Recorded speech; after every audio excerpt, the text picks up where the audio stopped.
Mamaroneck school budget, pass or fail? Head Start needs, well, a head start. More information for flood victims and those who want to help.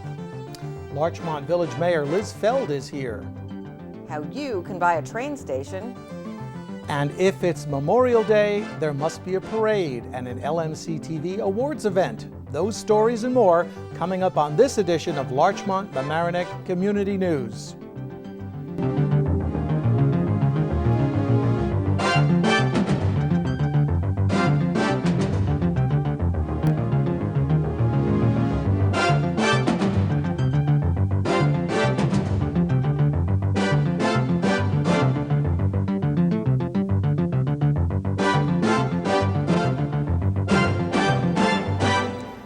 Hello and welcome to this edition of Larchmont Mamaroneck Community News. I'm Mike Witsch. And I'm Maura Carlin. Our top story: Mamaroneck school budget failed to pass on May 15th as all but 3 Westchester districts accepted their budgets. Voters rejected the $112 million spending plan with a 6.63% tax hike by a ratio of over 3 to 2. According to the unofficial vote tally, 1,663 votes were cast against the budget, with only 1,061 for. This year's Mamaroneck budget supported a controversial administrative restructuring plan proposed by School Superintendent Dr. Paul Freed. Right before the election, an anonymous flyer was mailed to residents, urging them to vote against the budget. As for what's next, June 19th is the statewide budget revote day. But before that, the Mamaroneck School Board wants to hear from you to understand why this budget did not pass and to help decide whether to create a revised budget. So here's how you can be heard. Email your thoughts to budget@mamkschools.org, or you can complete the school district budget survey on the website at www.mamkschools.org, or pick up a copy in the schools, or go to meetings. On Monday, May 21st at 7:30 in the evening, and on Tuesday, May 22nd at 9:30 in the morning, the school board will gather in the Mamaroneck High School tiered classroom to listen to the community. There will also be a budget study session on May 29th at 8 in the evening, and there's a board study session on Tuesday, June 5th at 7:30 in the evening in the high school library, and all of these are opportunities for you to voice your opinions. On Tuesday, June 12th at 7:30 in the evening, the school board will meet for a budget revote hearing. Now, if a budget does not pass on a revote, then the board must adopt a contingency budget, which is capped at 120% of the Consumer Price Index. In this instance, a contingency budget would automatically reduce the proposed budget by over $3.5 million. The school board believes that a contingency budget will adversely affect the entire community. Again, the board urges you to give them feedback. Now, not to forget Rhinebeck. Their $31.9 million budget, which lowered Rye-Town taxes by 0.7% and increased them by 8.3% in Rye City, well, that budget passed, as did a proposition to accept over $460,000 in state aid. The Village of Mamaroneck is launching an independent investigation into the time it took to respond to an emergency at a Harbor Heights home on April 16th. That was during the flood disaster.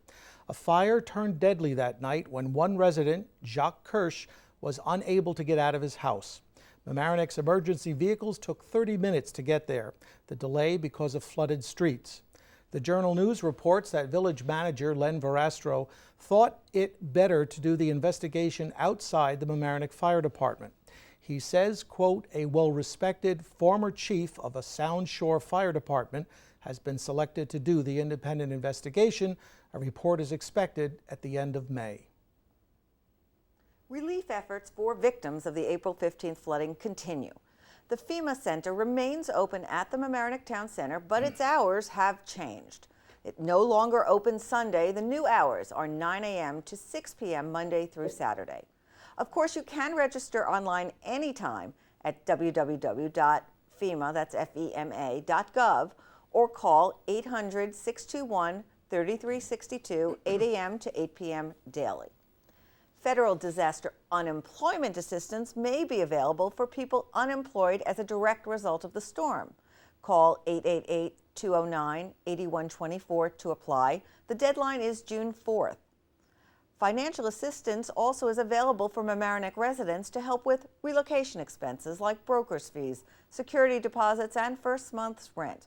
You must apply by June 1st at either Mamaroneck Town Center Community Services at 740 West Boston Post Road or Mamaroneck Village Community Services at Village Hall at 169 Mount Pleasant Avenue.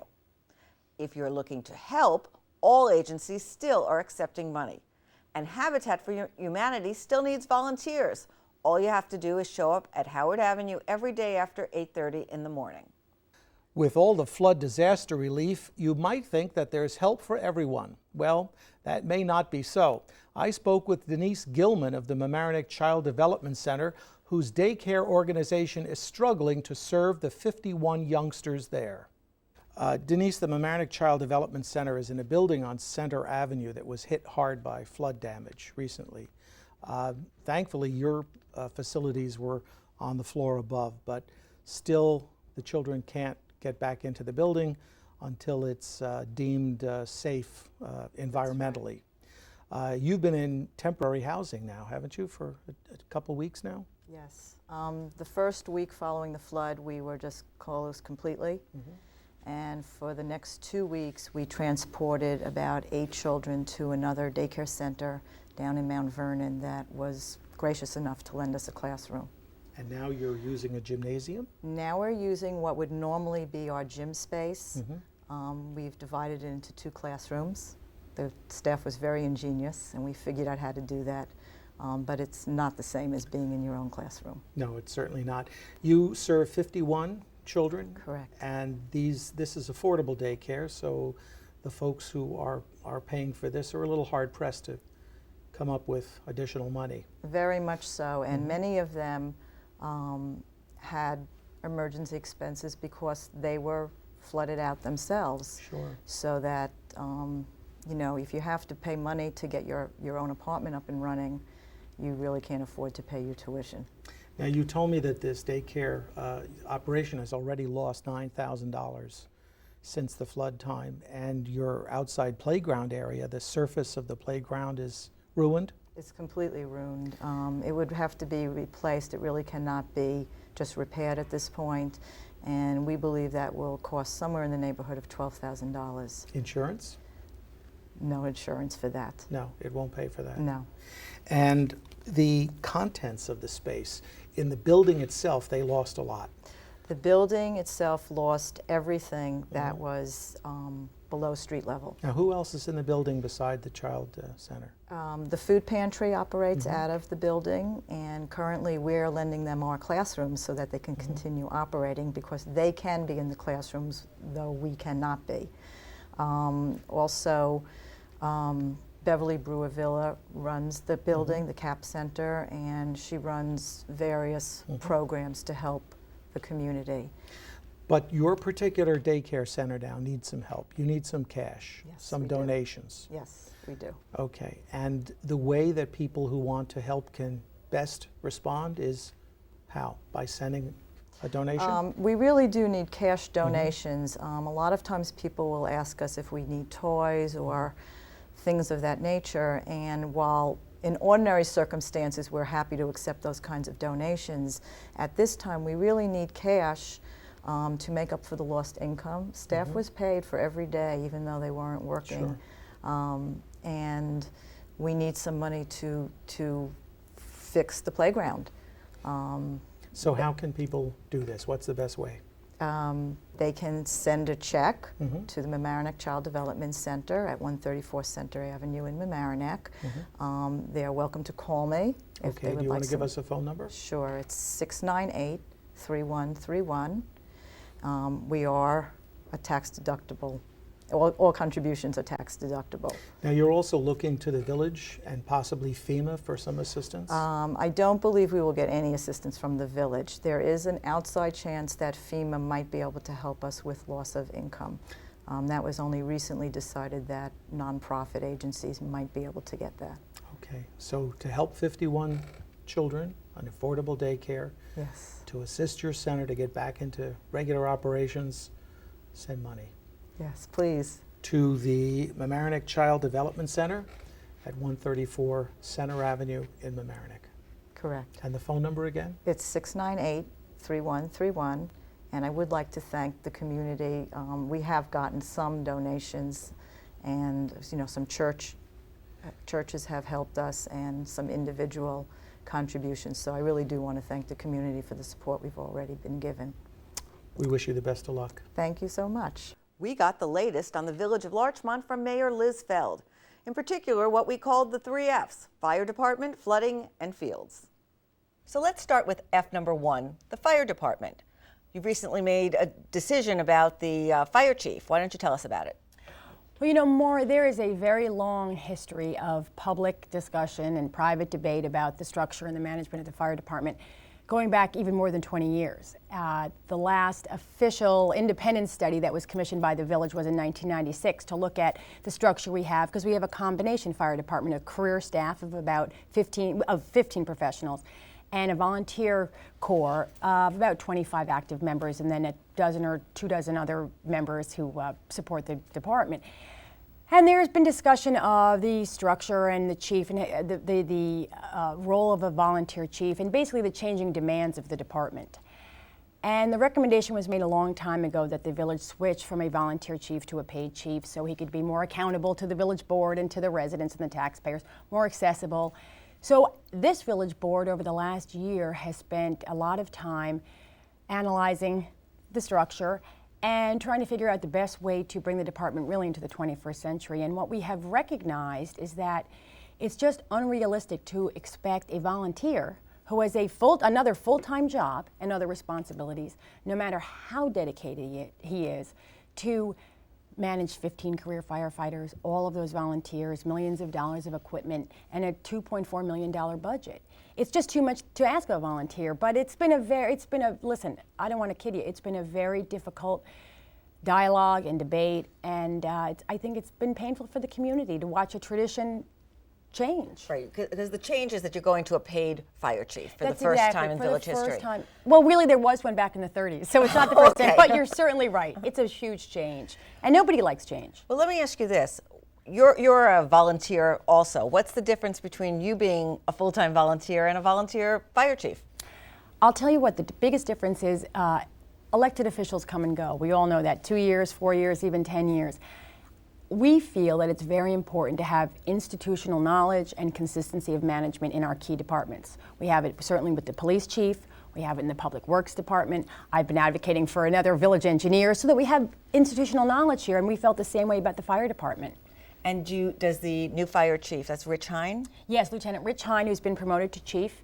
He's been in the department for 18 years. He actually started as a volunteer himself. And does he have a long-term contract or something? No, he's a civil service employee. He actually has a provisional appointment. He's going to take the chief's exam in January, so until then he's a provisional chief. And then he's subject to all the civil service requirements and privileges that Why do you think that this issue became such a hot topic? Well, first of all, any change is a big deal. As you know, we always joke that Larchmont's like Brigadoon. Nobody likes to change anything. The benchmark benches that we have a big debate about. But certainly it's the tradition and the history, and I think that unfortunately a lot of people saw this as almost a choice between the paid staff and the volunteer staff. And that's regrettable because it was never about that at all, and it was painful for the board members to get that kind of feedback. But I think we spent a lot of time talking publicly about it, and I hope everybody understands we did it really to bring the department together. Okay, well, let's move on though to F number 2, going from fire to water or flooding. Yes, and it's like the 7 plagues around here for the last year. We have had 3 major floods in the last 6 months or 8 months. Which seems to be happening more often, and they seem to be worse events. What's the solution, or why is it happening? Well, I think a lot of people think it's actually global warming, but that's for a whole other day. One of the biggest problems is that we have an infrastructure that's over 100 years old. And it's not just Larchmont, it's Westchester County. And the flooding is not a local problem. It is not unique to the village of Mamaroneck, the town of Mamaroneck or Larchmont. It's countywide, as you saw with all the news reports 2 weeks ago. We are finally starting to get the attention that we need. And then from that we should get the funding from the state government and from the federal government to help us rehabilitate our infrastructure to accommodate. Do you think that's going to happen? Yeah, I do. I'm very Do you have a confident. timetable? No, although I can tell you that locally we're actually working on a plan for the two regions that flood the most in our area, the Pine Brook area and over near Went Avenue. Are those long-term plans or something to do to prevent it? It seemed to me like you put, sandbags or dredge rivers or, just so that things don't overflow. Well, places like the Brook in the town of Mamaroneck, I mean, can you put sandbags there? I don't know. Yeah, Right. Honestly, You're right. realistically. That's maybe different. But I'll tell you something more. One of the things that really is important, and the Journal News did an excellent story about this a couple of weeks ago, there's so much development right now, and there is nowhere for this water to go. Now, we would have a water problem anyway, but that is a big problem. This whole idea of, you've heard it, impervious surfaces. Everyone's building and putting patios down and asphalt driveways, and all of that contributes to the problem. All the water then flows down here. That's exactly right. Okay. And Larchmont is at the, we are the last stop. Right. All the water comes to us before it goes out to the Sound. Well, let's go to F number 3, which is fields, which are also affected by the water. You had something to tell us about Flint Park Field. Yes, we actually put in an application to the county for county legacy funds, which is money that is allocated for open space and field development, because there's such a field shortage all over here, especially in Lower Westchester. And we did it in conjunction with the town of Mamaroneck, but it's for a project at Flint Park that we've been working on. It's our Flint Park improvement project. It's a turf field. This is a synthetic turf, multi-purpose field for varsity soccer, lacrosse, field hockey, and actually the project also included a big picnic area, a whole waterfront area. And How much money did you get? We're $2.5 million. And what's the quid pro quo? What do you have to? Well, the two key points are, one, the takeover of Palmer Avenue, which is a county road, and the county's been trying to unload all of its roads. And we debated that for a while because historically the village hasn't wanted to do that. We're going to do that. They're reimbursing us for all the maintenance that we have to do, or not the maintenance, the improvements we have to do now. The second thing is workforce housing. The county has goals that they set back in 2000 for the village, actually for 35 workforce housing units, and we don't have any. So you've got to get them out. We have 5 years at least to make a good faith effort and to try to get some on the books. So by December 2012, we have to show something for the $2.5 million, and we will, because we should. Okay. Well, thank you for coming in. I hope you'll come back again and keep us updated. Thank you for having me. Calling all Sir Topham hats for you Thomas the Tank Engine fans. Here's your chance to own a train station. Don Lewis explains. You want to buy a duck? A well-known expression from the early 20th century by one Joe Penner. He was a very popular vaudeville entertainer. Psst, want to buy the Brooklyn Bridge? Not an expression, but a true fact. There were several people in the past who were actually convinced that the money they handed over to one of several unscrupulous bridge brokers would give them title to the famed landmark. Well, I have one I'd like to add to the list of famous pitches. You want to buy a train station? Now hold on just a minute. Before you dial the police to report me, the village of Mamaroneck has actually put its train station on the block. They've tried to lease out the station to a fast food chain, just as Tuckahoe has leased space in their station to Starbucks. The Metropolitan Transit Authority, better known as the MTA, the people who are putting the station up for sale, has said they could not find any prospective tenants who were willing to assume responsibility for the hefty repair and maintenance required, all of which must comply with SHPA, or State Historic Preservation Act. The building, constructed in 1888, originally had a porte cochere where carriages and cars could drive through so that riders could enter the station without being at the mercy of the weather. It has 5,120 square feet of space. It's only one story and has an attic as well as a basement. Beautifully molded doors and window surrounds.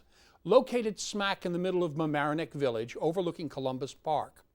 On the downside, the roof is shot, the basement needs shoring up, and the antique wainscoting needs refurbishing, as does just about everything else, both inside and out.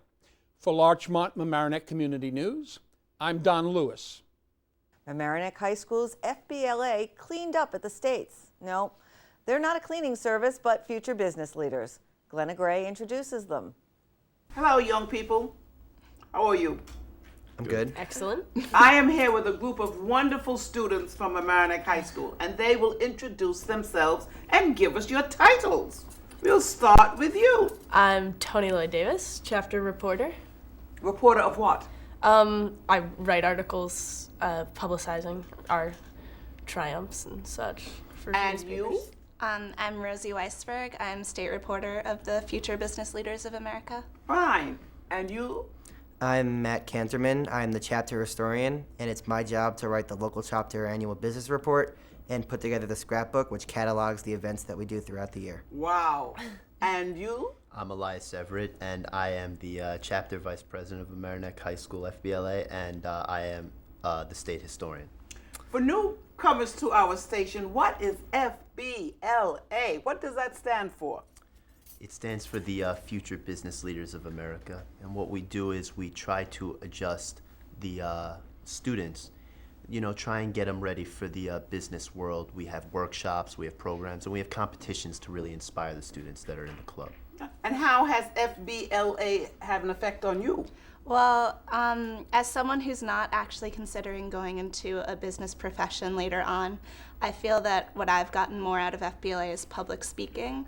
I mean, I know that my freshman year I couldn't even be on this show right now talking to you, but here I am, and I'm proud to be here. How often do you have conferences?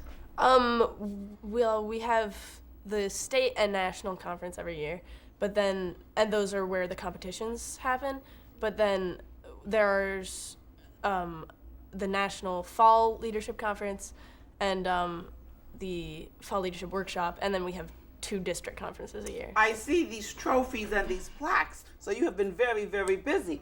When was FBLA founded? FBLA was founded in 1942 by Hamden L. Faulkner, and the current national headquarters is in Reston, Virginia, founded in 1991. Oh, 1941. The 1942. 1942, well, World War II was just beginning. I find that very interesting. They started the youth of America on business as World War II was beginning. Now, ladies, when you go to your conferences, do you see a lot of females or is it male dominated? Well, I've seen a lot of females at FBLA conferences. Actually, I was on this past state officer team, and most of the people on it were girls. Ah, very interesting. Yeah, I'd say it's probably more than half girls. More than half girls. How do you recruit people to join you? We put up flyers in the hallways to attract new members to In the high school? In the high school. It's only for high school students in Mamaroneck School District. And also we send out a mailing to all the new incoming 9th graders to attend a free pizza party every year, and that is where we attract most of our new members. Oh, I'm sure. They all come for the free pizza. They pay their $13 in dues, and they're members. So you never make a presentation on hammocks? We do once a year, but that's earlier in the year. That's in, I would have to say, March or February. Now, who would like to go into business? Which one of the 4? I would. You want to go into business, and you want to go into Yeah. business. Do you have any idea of what kind of business? Yeah, actually, I've been reading a lot of books about the stock market. I find the stock market very intriguing, and I feel that FBLA has really helped me adjust to what the stock market is, and it's really taught me a lot about how business works. Yes. What language are you studying? I'm studying Spanish. Spanish? Yeah. Oh, Chinese might help. What would you like to do? At this point, I really am not sure yet, considering I'm only a sophomore and I still have a few years of high school to go. Yes. But I do take French, so I would look into a company that might have French roots. I just read the new Entrepreneurship magazine, and it's given me some great ideas about the future. Oh, wonderful. And what would you like to do?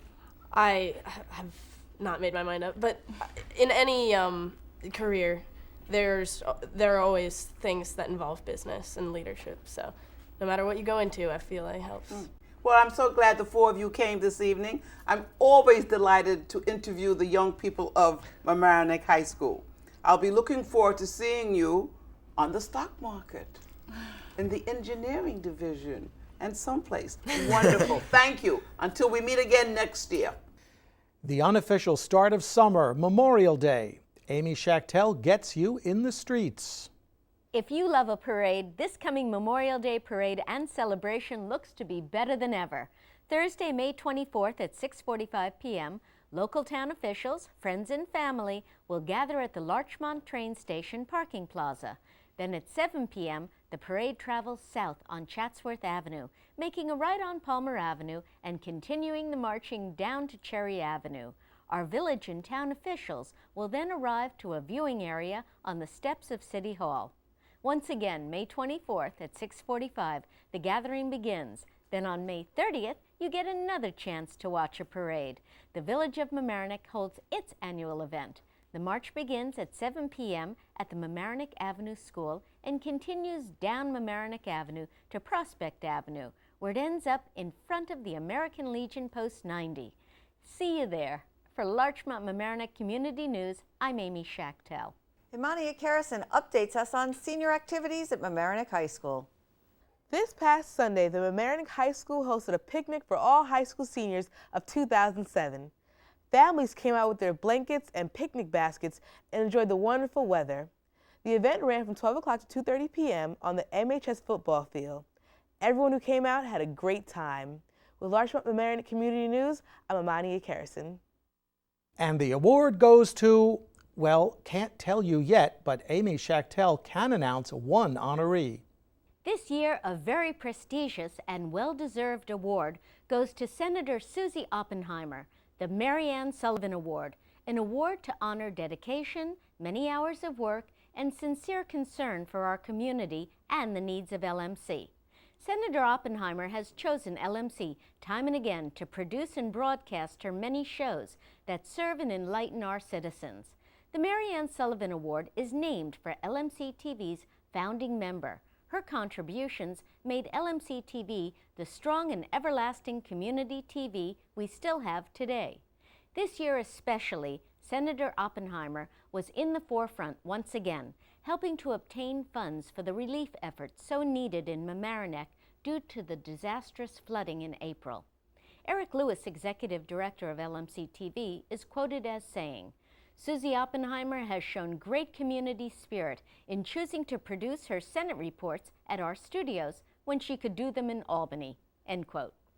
Previous winners of the Mary Ann Sullivan Award include County Legislator Judith Myers, poet and producer Mary Louise Cox, Public Affairs producer Alice Bloom, LMC News producer Jeff Montanaro, and retired video instructor Michael Witch. Senator Oppenheimer is quoted as saying, "I couldn't be more pleased to be receiving the Mary Ann Sullivan Award. LMC-TV and public access television in our state is such a vital part of our democracy. For me, this award is like rounding a loop, since when I was mayor of Mamaroneck, I was involved in the first cable TV franchise negotiations, where we pressed very hard to have a real public access station with enough funds to buy TV equipment for the community." End quote. Congratulations and thank you. For Larchmont Mamaroneck Community News, I'm Amy Schachtel. Senator Oppenheimer will receive her award at the annual LMC-TV Awards Night, May 24th at the Emlyn Theater at 7 p.m. And Maura, you know, that's also the night that they hand out the awards for the Almost Anything Goes video contest, as well as a variety of community and video programming awards. The event is free and open to the public, and there's free food. And that always gets people out there. On the serious side, though, the theme of this year's show is flood disaster relief. And LMC-TV will be holding a 50-50 raffle with proceeds going to flood victim relief organizations. The drawing will be during the live airing of the Village of Mamaroneck Firefighters Parade, but tickets will be sold starting the awards night up through the parade. And if you can't make it to the Emlyn on May 24th, you can watch the show. It'll be live on this channel, 75. And there's one more reason not to miss the award show, right? That's absolutely right, Mike. It's the hosts. Us. The news show team. We're the hosts for the evening, so don't miss it. Thanks again for watching this edition of Larchmont Mamaroneck Community News. I'm Mike Witch. And I'm Maura Carlin. We'll see you next time.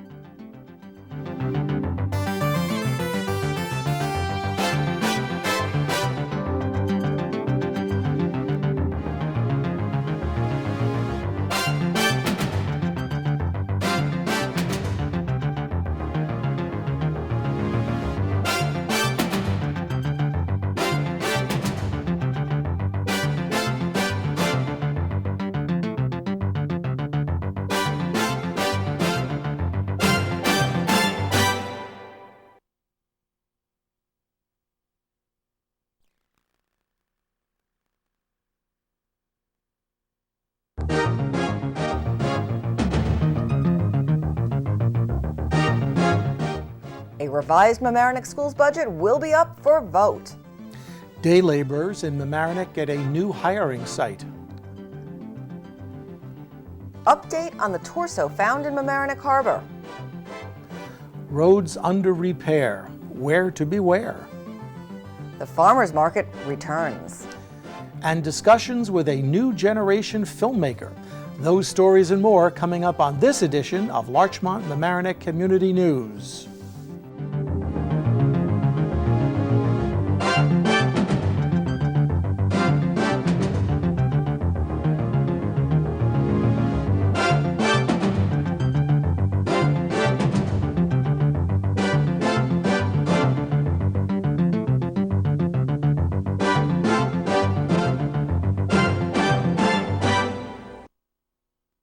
Hello and welcome to this edition of Larchmont Mamaroneck Community News. I'm Mike Witsch. And I'm Maura Carlin. Our top story.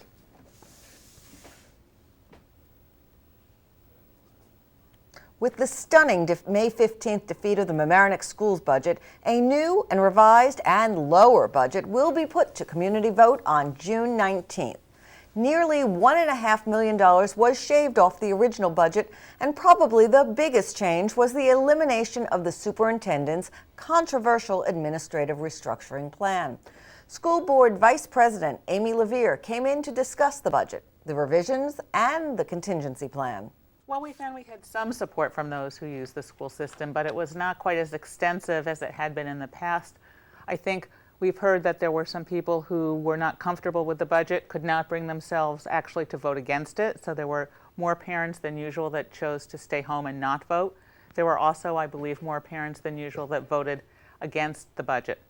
In addition, as always, there are some people who don't use the school system who still vote for the budget, either because they feel that their kids got a wonderful education here and they understand the value of it to the community, as well as people whose kids are not yet using the school system but have moved here for the schools. And some of them don't even know about voting for a budget. Right. Actually, we had a table at the Harbor Fair on Sunday, and I sat there for about 3 hours and was actually very gratified when a lot of people with strollers and young babies stopped by to learn about the school system and the budget. A number of them had recently moved to the community, so we encouraged them to register so they can vote too. So what did you learn from the different constituencies that made you put up a budget that's a revised budget, a lower budget, as opposed to the same budget? Well, we learned two major things. There were lots of different complaints we heard, but the two that we heard most frequently were, one, discontent with the administrative restructuring plan that had been proposed. Some of it, I think, was from not understanding it. I don't think we did a very good job of explaining it to the community. Some of it was, I think, because the teachers in general had not supported it, and some people figured the teachers knew better, and so they were doing what the teachers said. The other biggest thing we heard was about the taxes, both in terms of our tax rate increase and as well as the general tax bill, even though our percentage increase was actually lower than it had been the 5 years before that. Okay. And so in this new budget, we tried to be responsive to both of those complaints that we heard. Okay. People came out and said, it's just too much money. Absolutely. Did anyone say, why are we paying for specific items? Were there people who said, I don't want to pay for this? Not so much, other than, of course, the administrative layer. I think people just hear the word administrator and they have a negative reaction without really understanding, and we didn't do a good job, I don't blame them, what was involved in these who are not your typical administrators. And so that is the biggest ticket item that has come out of this new revised budget. Actually, about $514,000 of reductions in the budget. But which is about a third of the entire reduction. Right, I was going to get to that. Okay. It's about $1.5 million that they've cut it. Right. What kinds of things are being cut? Well, there was that. There's also a cut in the high school security allocation. Which was also controversial. There was a portion of it that was controversial, which was for a school resource officer, which actually had been taken out before the first vote, but that wasn't widely known.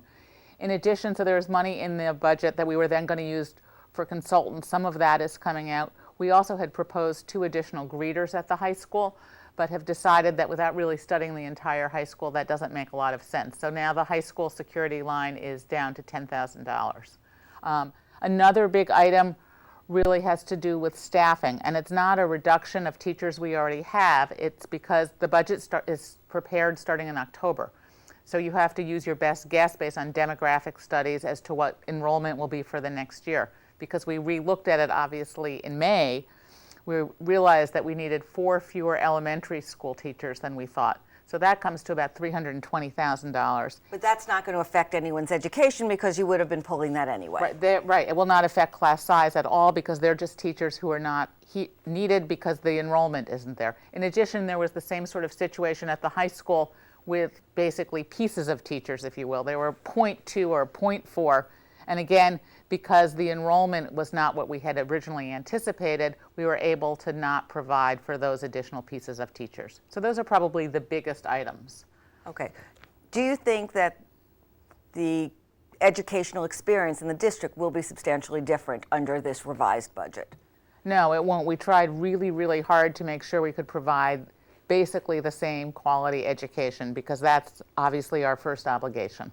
Now, if the budget does not pass on June 19th, which is the state mandatory revote day, correct. As I understand it, there's a mandatory contingency budget that goes into effect, which has a cap on the increase. Under that situation, an additional $2.66 million would have to be cut from the already revised budget, which means about a total of over $4 million from the initially proposed budget. Those cuts are made by the board with the advice of the superintendent. The community does not have input into it. And obviously, when you have to cut that much from a budget, they'll be really deep. The educational experience will be changed for the worse, we believe. What kinds of things will be cut? We could cut, for example, staffing. We could increase class size across the district or in any particular grade level or some combination of it. We could easily also cut all of the extras that make this community special. For example, we could cut athletics, we could cut extracurriculars, we could cut field trips, we could cut performing arts, all sorts of other things that are not mandatory. We are restricted in areas that we can cut because there are certain expenses that we must incur. And I assume that there are some state mandated guidelines, like a class size cannot go above something by state. Actually, I don't believe there are. Is that right? But when the superintendent was describing to us the cuts in staff, he said, for example, if we increase class size by 3 across the district, that would be the largest class size in elementary school would be up to 28, and in the lower grades it would be lower than that. So it's not up to 40 or some other number like that. Can you, and I don't know if you have these numbers off the top of your head, but can you tell us what the tax effect on residents would be from the original budget, the revised budget, or a contingency budget? I actually don't have the numbers off the top of my head for the original budget, but I can tell you that the difference between a contingency budget, because you must understand in a contingency budget, taxes still go up. It is not zero. In fact, they'll go up over 2%. The difference in the tax rate for an individual whose house is assessed at $20,000, which is the average house in this community. Which isn't really tied to the actual current value. Absolutely not. I have no idea how the assessed value is figured. But in any event, that would be 94 cents a day between the revised budget tax and a contingency budget tax. What does that come to annually? About about $365. $300. Right. For the year. Per house. For $20,000 house. As the value of your house goes up, the dollars go up. As it goes down, it goes down. Okay. What did you hear from the constituency that does not use the schools? Were there specific things or was it just a general, too much money, I'm tired of paying? It was much more of that. I mean, some of them had heard about the administrative restructuring and didn't understand it, and so there was concern about that. But by and large, we heard from that, we can't afford to live here anymore. This is where we've lived. Please don't tax us out of this community. With this budget, unlike the original budget, it is supported by the Mamaroneck Teachers Association, which will be sending out information and an urge to vote yes, along with the school's PTAs. Police in the village of Mamaroneck are no closer to identifying the woman whose torso was found inside a suitcase on Harbor Island Beach in March, even after a segment on America's Most Wanted profiled the mystery. Lieutenant James Gaffney told the Journal News that a couple of calls came in after the Unknown Butcher of Mamaroneck segment aired late last month. The female torso was found on March 3rd on Mamaroneck's Harbor Island in a black suitcase. A small tattoo of 2 cherries on the woman's right breast is the only identifying mark. Police believe the victim, an Hispanic or light-skinned black woman, 5'10" to 6'1", weighing about 180 to 200 pounds, was killed in late February. The America's Most Wanted story showed the suitcase and clothing found inside. 2 other body parts found since March on the south shore of Long Island are from the same woman, say police. The killer didn't want her identified, Lieutenant Gaffney told me this afternoon. But she's someone's neighbor, he says, a woman you might have seen going to work each day. Then suddenly, she's gone. Gaffney says the police are continuing their investigation. The story, by the way, is still posted on America's Most Wanted website, along with photos. If you know anything that might help identify the woman, please call the Village Police. Their number, 777-1122. You do not have to give your name. Local day laborers have a new hiring and gathering site, the Straight Gate Church on Madison Street in the Village of Mamaroneck. According to Wayne Powell, the bishop of Straight Gate, the primarily African-American congregation was proud to reach out to the immigrants as part of the church's ongoing mission of promoting equal opportunity and social harmony. John Gitlitz, president of the Hispanic Resource Center, which reached an agreement with Straight Gate, said, and I quote, "The new day laborer site is a dream come true," unquote, and that the Hispanic Resource Center already has received financial grants to operate this new location.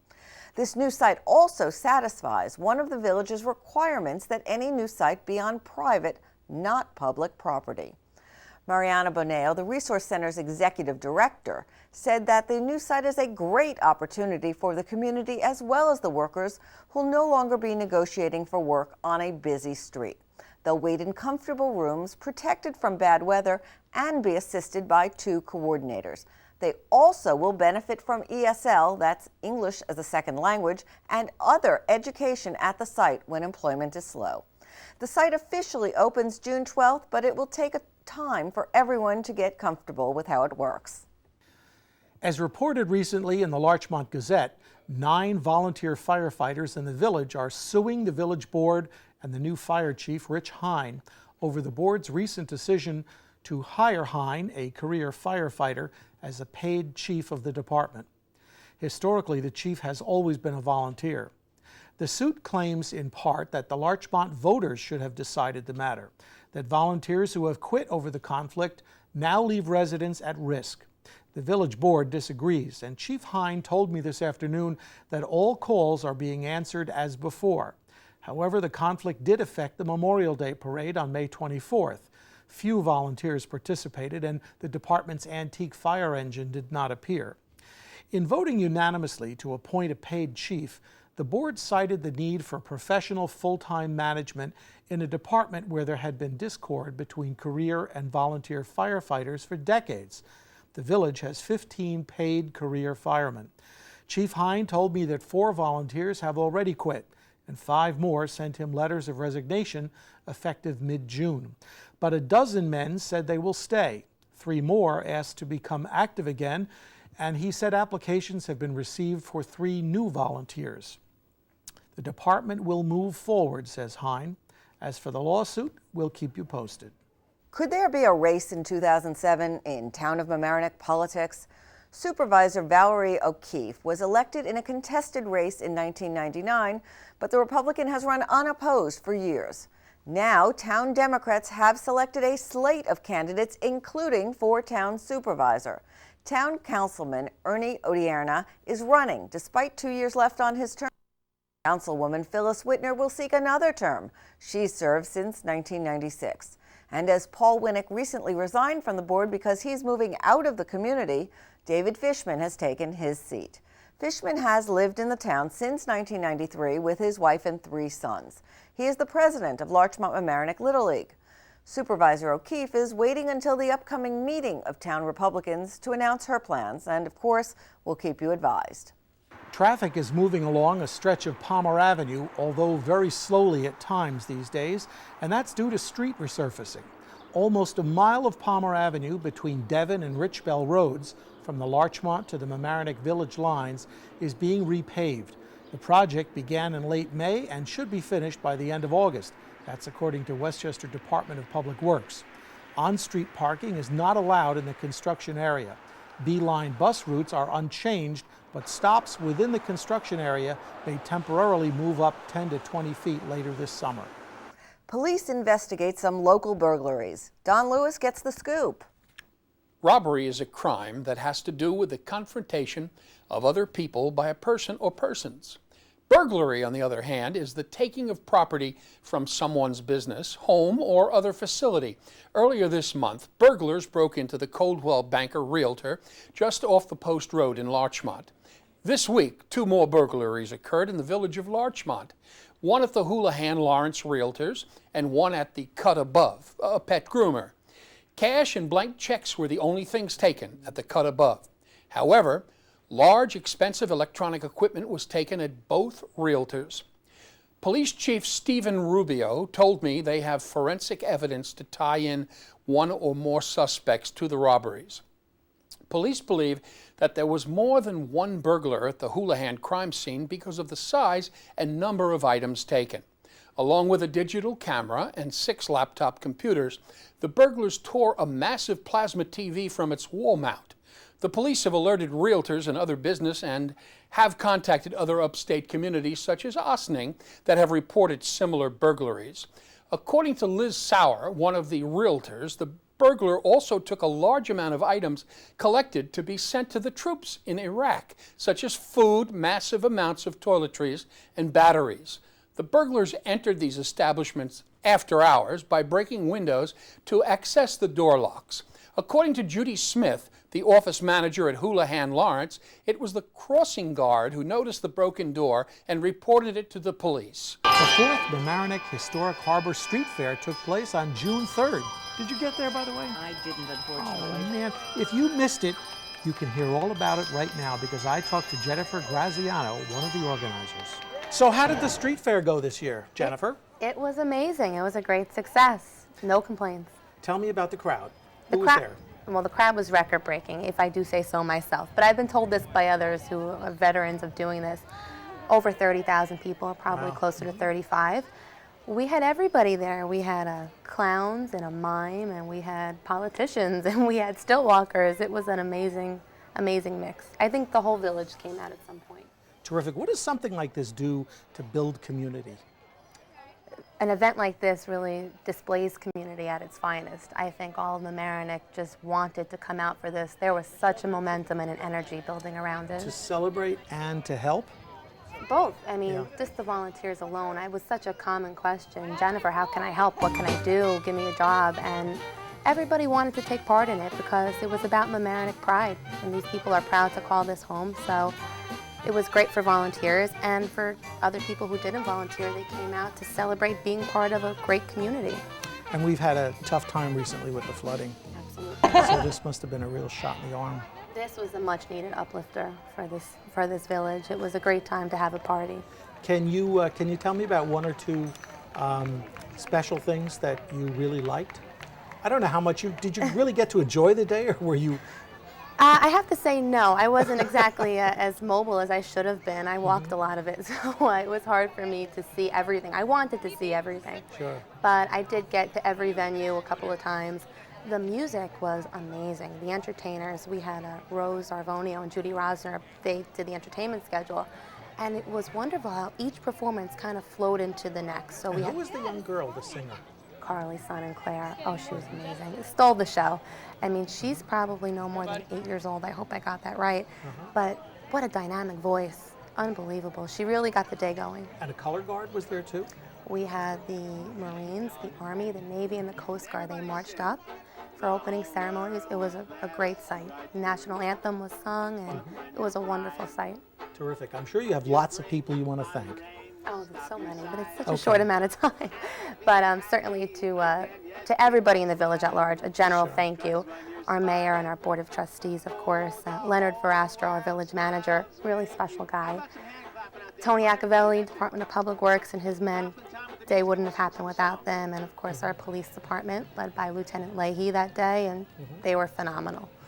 Fire department, EMS, everybody. And you must have had some inspiration and assistance along the way from the two veterans who did 2 of these street fairs. Yes, Sunny and Carolyn.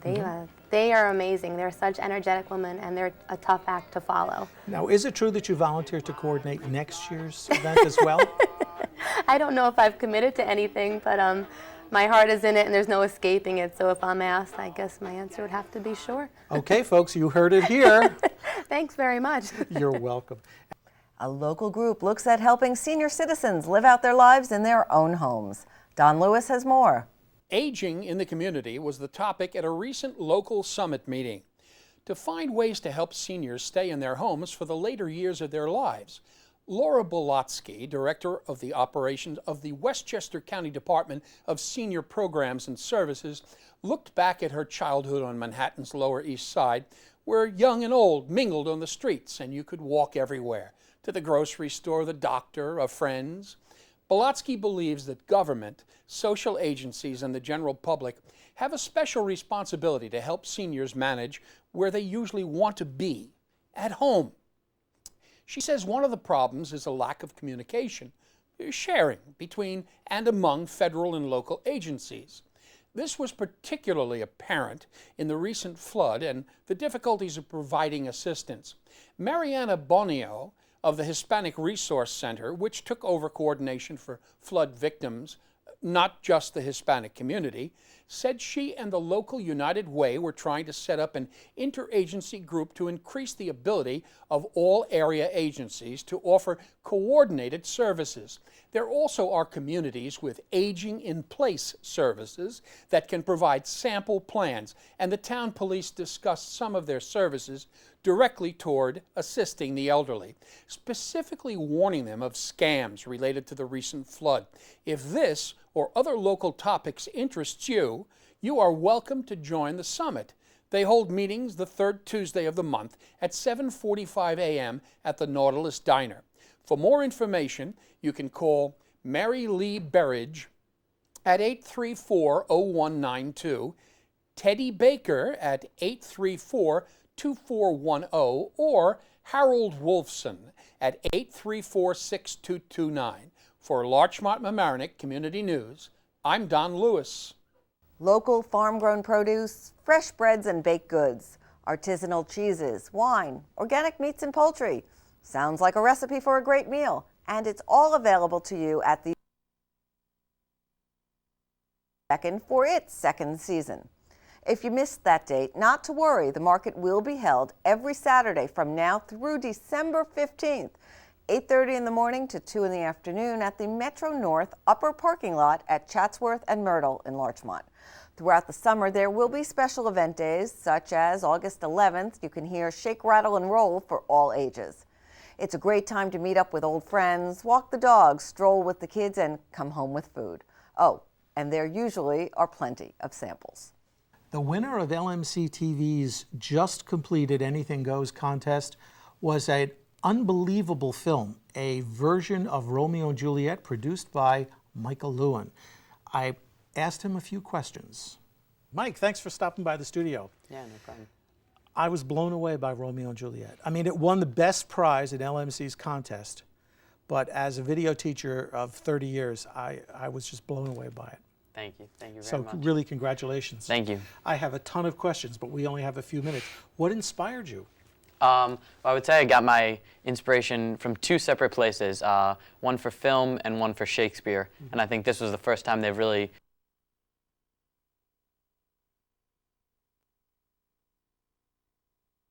11 years old, and that kind of progressed from there. Shakespeare, I started in middle school with Dee O'Brien. I was an actor in the Semi-Royal Shakespeare Company, and as a freshman, I had probably the smallest role in Romeo and Juliet there was, which was Lord Montague. But still, by the end of the play, I knew every single line, and I just fell in love with the story. And so that was really my inspiration. And I thought, you know, it always upset me to see that people didn't appreciate it as much as I did, and that people didn't really understand, and that something might have been lost in the Old English. So I thought putting it on film and, you know, bringing it to a younger and fresher setting could really allow students just, anybody to understand Romeo and Juliet. Now, you didn't do this alone, did you? No, I did not. You had some help. Who were your helpers? I had a lot of help. My two people behind the camera were Granell Knox and David Haug. David was the director of photography, and Granell was, I guess, the sound engineer of the film. They both were so dedicated and just an enormous help. I really couldn't have done it without them. They taught me a lot, and they were really always there for me. And I understand you had a preview at the Mamaroneck Playhouse? Yeah, the film was screened for the first time at the Mamaroneck Playhouse. It sold out, all 300 seats. Wow. It was really great. Was this a fundraiser? It actually wasn't. The tickets were free. Okay. It was just going there to, showcase what everyone had been working on for a year. Just going back, the other people that helped me so much were my two actors, or my two leads, Rebecca Sobel and Alex Seif, who were Romeo and Juliet.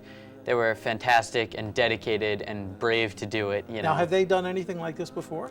Well, they're both Shakespearean actors on stage, but never on film before, and they were really great, and they learned a lot, and I learned, a lot. Well, tell me something about the difference between the Shakespearean play on a stage and then adapting it for a screen. Just give us one or two examples of the difference. Well, I think one thing that you gain from film is, you can really be right in the scene with them, and I don't feel like you are ever detached in the film. You can always feel the emotion, whether it's through the music, whether being right in their face and, feeling what they're feeling, and I feel like sometimes that's lost a little in theater because you are separated and there is something between you. Other things, there can be more action, more jazz, I guess, that film can bring, that can sometimes keep the audience entertained. Well, one of the jazz elements I noticed is the music that you chose. And I was a little surprised because it had a lyric to it. And I was always told, well, you don't have the lyric in while your actors are speaking because they'll conflict with each other, but it didn't. Right. It worked really well. Thank you. Thank you. So the music was, did you have that in mind all along? I actually, before I even made the film, I had a lot of songs that I knew I wanted, songs that I thought the lyrics really fit. And, when you're watching the film, you don't need to hear the lyrics, but, I thought that it was important for it to be there. And I think in some ways, sometimes I actually shape the scene based on the music. Music is a really important part of film for me, and I think something I'm very interested in. So it was definitely always on my mind. You want to get into this business? Absolutely. You want to be a filmmaker? Absolutely. Steven Spielberg? Maybe, Well, I taught Bennett Miller. Oh. And Danny Futterman. They were both in my Wow. class. So you could follow in their footsteps. That would be amazing. When is your movie being screened again? There actually is no official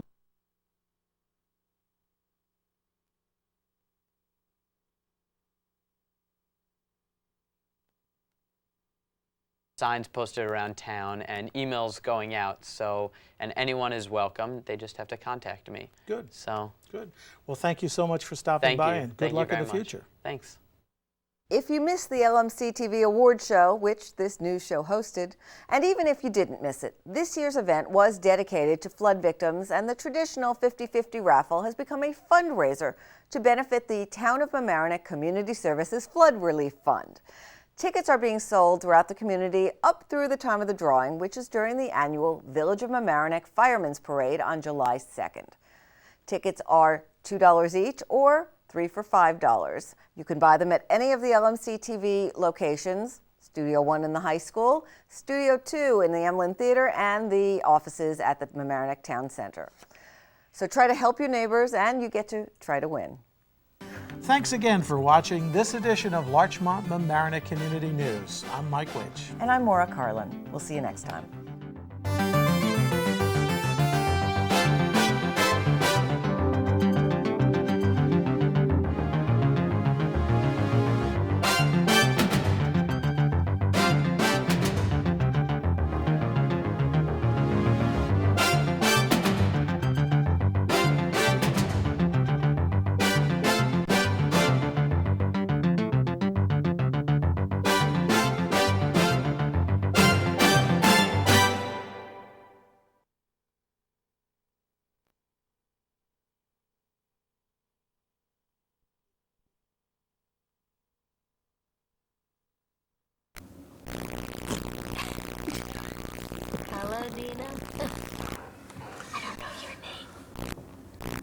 a set, please.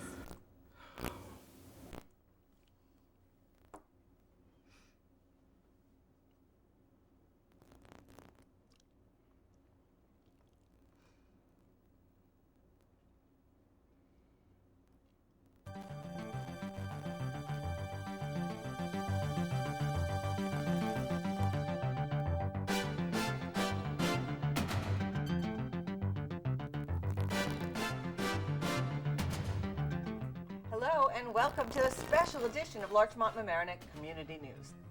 I'm Maura Carlin, and tonight we're taking you behind the scenes of our news show and letting you meet some of our key staff, the people who really make this show work. Now, some of them are still behind the camera and want to stay that way, but I've got a few right here with me who are always willing to be in front of the camera.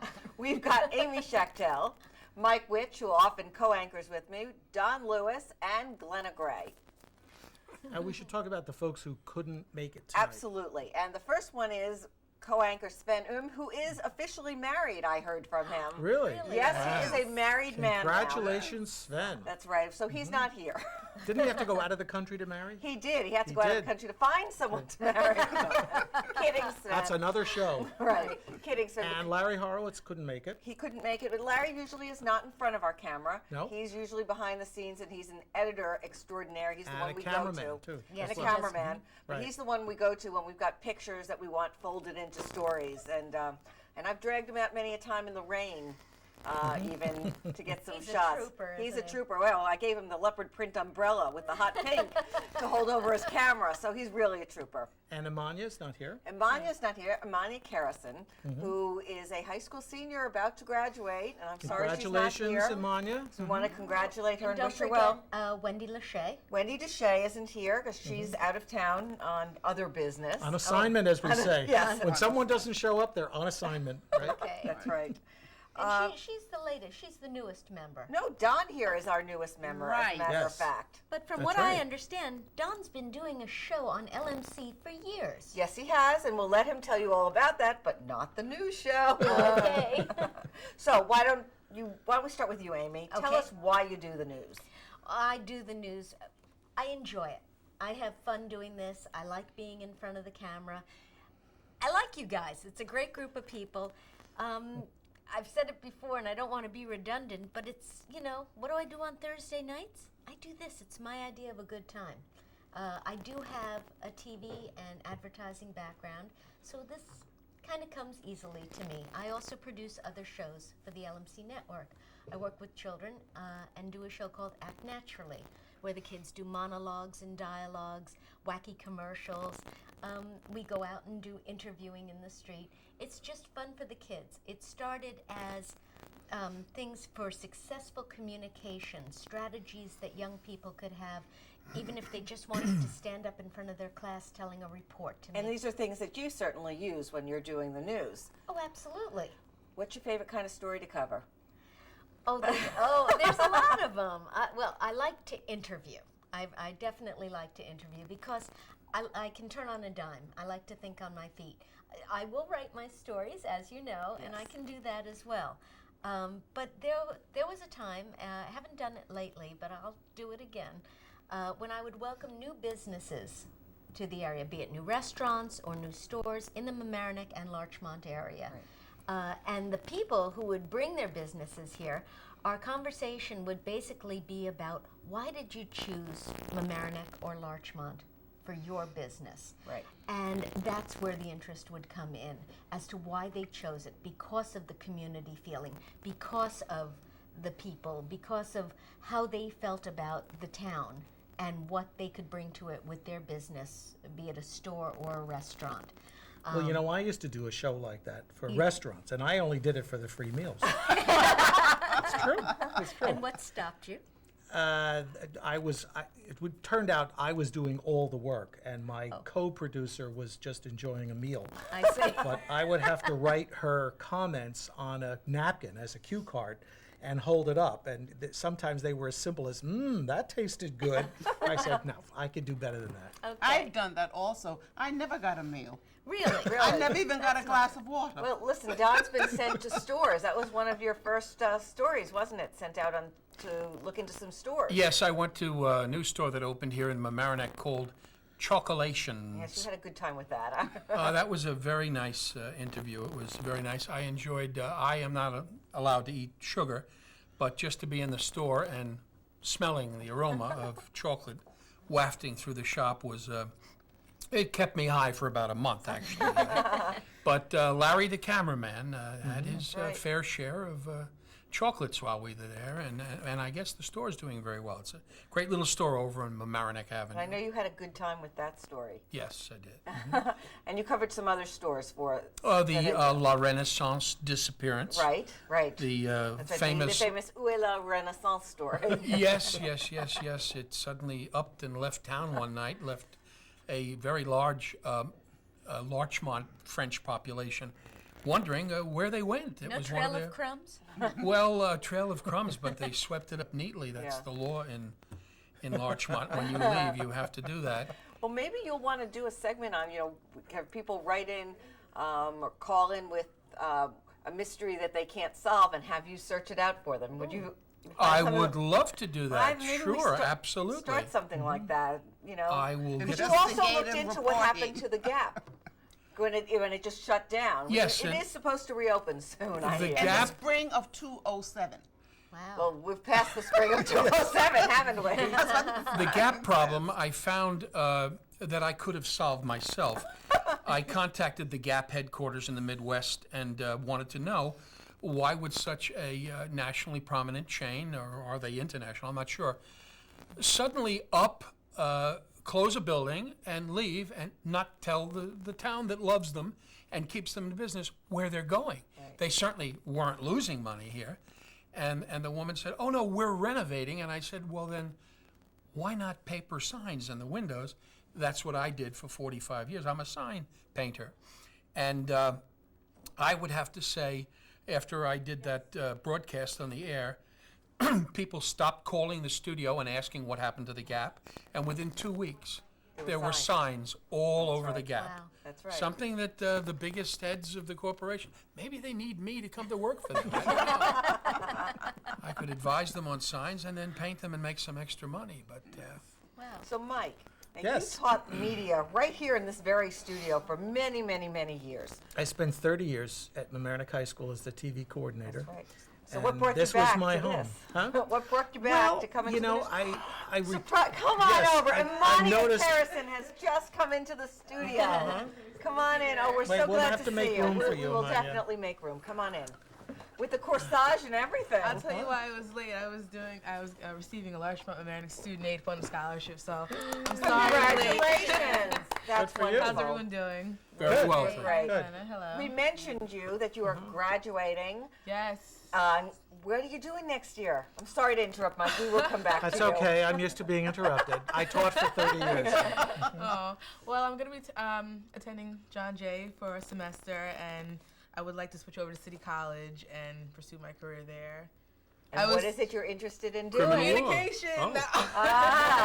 You know, I was going to go to Long Island University, but the whole idea was just like, it's crazy, it's expensive, and I couldn't deal with it anymore, so it's unfortunate, but you know. CCNY, I'm sure, is still a wonderful school. Oh, yeah. I'm excited, though, so.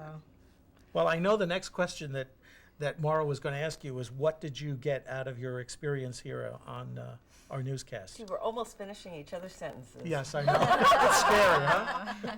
You know what? I think volunteering at the news show really put me in a segment where I knew things ahead of the game. Like, I learned how to teleprompt and write my own stories and become more energetic and more focused in front of the camera. So I think I learned a lot because it started me on a path of a career that I want to go into. So it went well working here. Good. You would recommend this for other students? Yes, I want to come back. You know, just because you're graduating high school doesn't mean you can't still come back. Right. Especially if you're going to live locally. I'll come back. Absolutely. Definitely. You can be our college reporter. Okay. You can report on college life. Right. And what young people are doing. That's right. But you don't want to know. Yes, we do. Yes, well, I'm a Parents want to senior know what person young here. people are doing. Of course. And I'm losing contact with young people as the senior person. I've been doing the show for X number of years, but it's still fun. I still enjoy it. I've met so many different people. I'm always amazed at this community with the vast knowledge and skills that we have in these, 18 to 20,000 people, and how they give of their time and their energies and their money also, that I'm still delighted to come and do a show at LMC-TV. I haven't done my Community Connections, the network show, for some time, but I still have the opportunity to do it if I choose to do it again. And trying to develop the real estate corner, because the real estate corner in this particular area is very interesting, because we're still prime territory, close to New York City. Yes. And it's very interesting to see what goes on and So to no, hear. no, let me ask you something. Yes. We haven't really talked about this. Yes. We've had some interesting press outside of our community relating to things happening in the community over the last year, 2 years, the day laborer disputes, the flooding, Ernesto. I mean, there have been a number of things, even a school budget not passing the first time. So has this affected real estate values around here? No, we are still prime territory. Interesting. And we are a microcosm, in my observation, we are a microcosm of the United States. This little tiny area.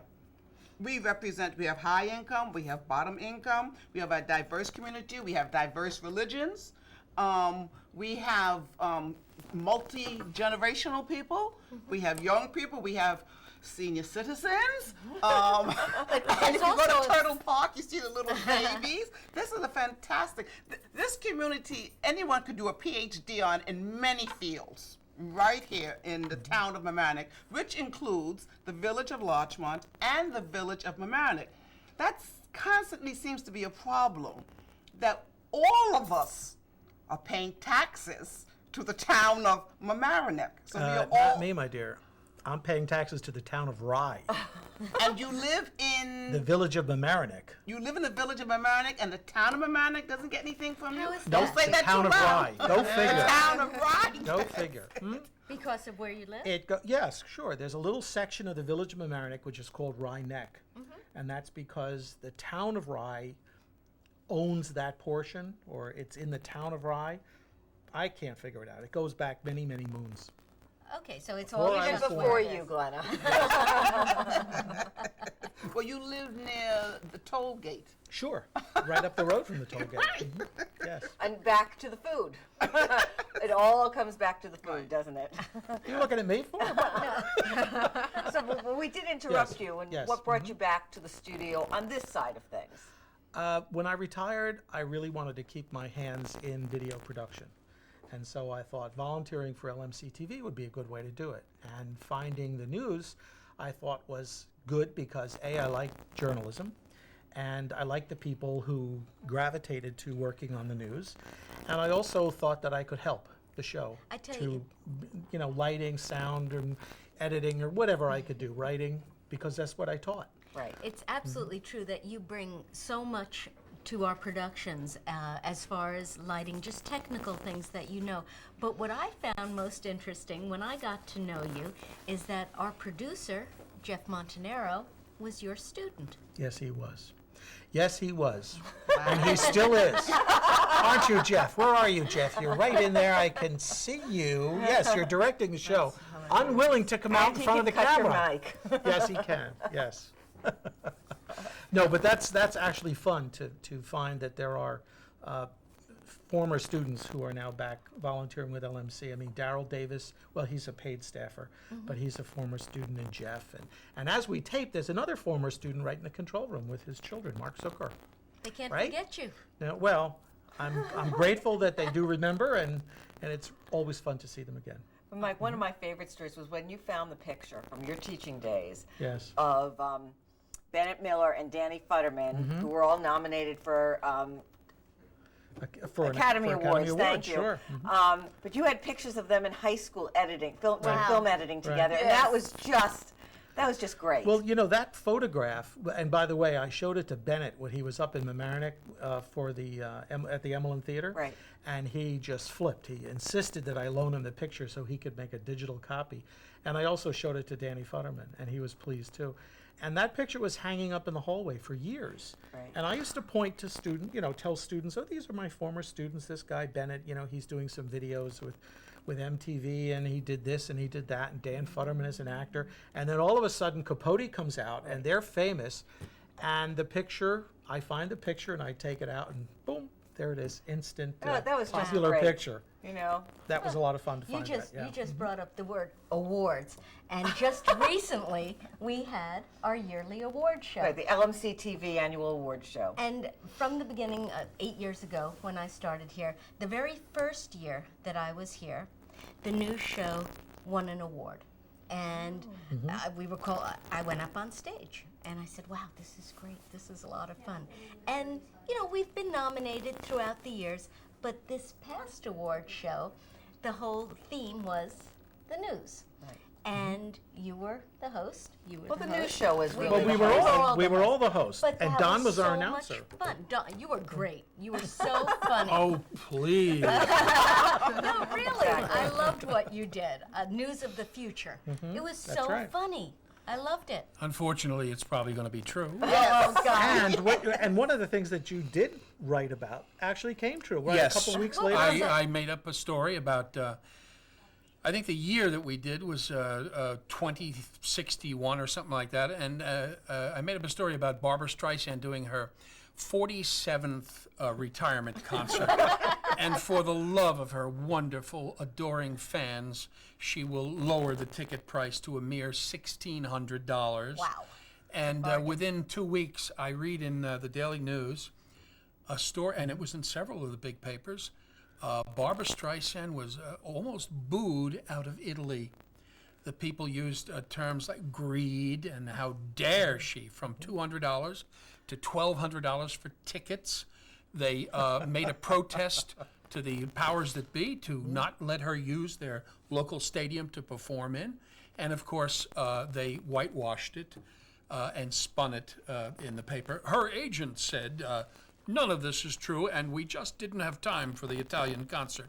But yeah, it came true. And Planet Trump, is that far behind, you think? I think it's a new I show don't right think. now. Well, by then Trump will have, tackled and beaten every market in the world, and so far, he has not fallen on his head. Maybe financial problems, but he said, "Get out of the way and let me fix the Woolman rink." And he did. 9 years behind times, $40 billion over budget. He fixed it in an hour and a half for $12, and managed it for years. And he's great. I love him like I love Mayor Koch. Wait, do you have any other premonitions into the future? As a matter of fact, I do, but when I get there, you will all be remembered fondly. I promise you, the little people will be in my best wishes. Oh, thank you. I wanted to ask Amanya, did you have a favorite story that you reported on this year? You did some school stuff, right? Favorite story? Like, on the spot. Oh, All right. Let me backtrack and say, let's talk about how we get our news, like the process that we go through. Because you're the one that basically spies news and feeds the sort of the tickler or the story to us. And we use the Journal News, we use the Larchmont Gazette, we use the Sound and Town Report. And the interviews. The favorite stuff is when people contact me. Yes, and sure. that happens quite a bit. Right. And also, on a really slow news week, I will be found walking around town looking for stories. And because many or most of us live in the community, we know what's going on just from being here. But at this point, we're getting to a point where people are calling with stories, and I'm not having to rely as much as you think on other sources. We're getting them on our own. But to just go back to those sources, those are print sources. Correct. And of course, if you take a print source and try to just read it on camera, it sounds awful because we have to write for the ear, not the eye. That's right. So you send some stuff, we rewrite it, usually shortening it quite a bit, and then we present it. And we also, on as the- you know, on try to, camera. in the important part, try to add pictures. Yes. Because that's the advantage we have. We can put moving pictures live in. footage, right. Live footage. And that really makes some of our best stories, I think, when we've been able to be on a scene and have the live footage. And of course, we have the benefit of LMC-TV's vast footage, from all the events that they film. Not Every to week. mention the great equipment that we get to use. That's true. Well, more as a matter of fact, I had an idea that came to me through some incidences that have happened to me. regarding people and they're not learning the English language, people that come from foreign countries. And on the way up here today, they had a 2-hour discussion on the radio show. Lynn White, she has a wonderful show with a Newsday reporter, and they do a talk show. And the subject was the outrage in Mamaroneck. That's what they called it, because as I understood it, there is a church in town called Straight Gate. That opened a new day laborer center. Yes, and they want to teach the immigrants English, and there are a faction of people in town that probably don't want the immigrants here at all. And so I took it upon myself today to go to that church, and I waited for a half an hour in front of it, and no one came to open the church, so I had no one to talk to. And as I came back in the studio today, looking at last week's news, I see the church I just sat in front of and realized you did the story last week. So you're right on top of everything. Yeah. Larry went and got the footage for us. It's a very interesting story. That church and that story is hitting national news because it may set precedent, and other small communities around America with the same problem are watching Mamaroneck. Yes. So we should be covering it ad infinitum. Well, I went there to volunteer my services. I speak Spanish, and I've always wanted to teach beginning people the Spanish language basic English. I'm not a trained teacher, and I tried it once. I volunteered once, and the restrictions that the woman on the phone told me I had to go through in order to do that, and I said, I don't think you understand. Just give them a basic knowledge to start. Where is the train? What time does the bus come? But nobody was interested in what I had to do. I saw this as an opportunity, so I do plan to contact the church perhaps tomorrow and see if they need anybody else to help them. I think it's a wonderful idea to teach everybody English. Well, there's also the Hispanic Resource Center, which I think they do that. Which helps that also. I think they're the ones that are actually going to be coordinating the language That's probably classes. right. That is right. The Hispanic Resource Center is using the facility at the Straight Gate Church. Well, I'll get that number from you later. Yeah. Okay, Amanya, have you had enough time to think of the answer? What were the stories that you covered? I remember I did the picnic story. I covered. That was the senior picnic. Senior picnic. The high school seniors. Yeah, it's all a blur. There's so much. You know, one of the stories you covered, and I don't know, I think it was last year, not this year, was people's reactions to the new cafe in the high school. And I think that you kind of enjoyed going out and interviewing people and asking what they thought about that. I'll take it back to last year. Like this year, I mean. I know, senior year, Mike, it's a blur. Senior year was great. It was a blast. I think the cafe story was great because, because American High School has an open campus and people are always running free, the cafe allows more students to come and, interact, and, everyone has their own groups, I guess, still. This is the table where there's certain people sit and the people near the wall sit. But I think the cafe, it's like, what makes our school unique and different. That's what I like most about it. The wall? Which wall? You don't mean the wall. No. They took down the wall. What is the wall? What is the The wall? one that George Washington sat? Oh, They no, took down that's the Wall wall. Street. The He wall sat on came that. down. I was thinking China, but No.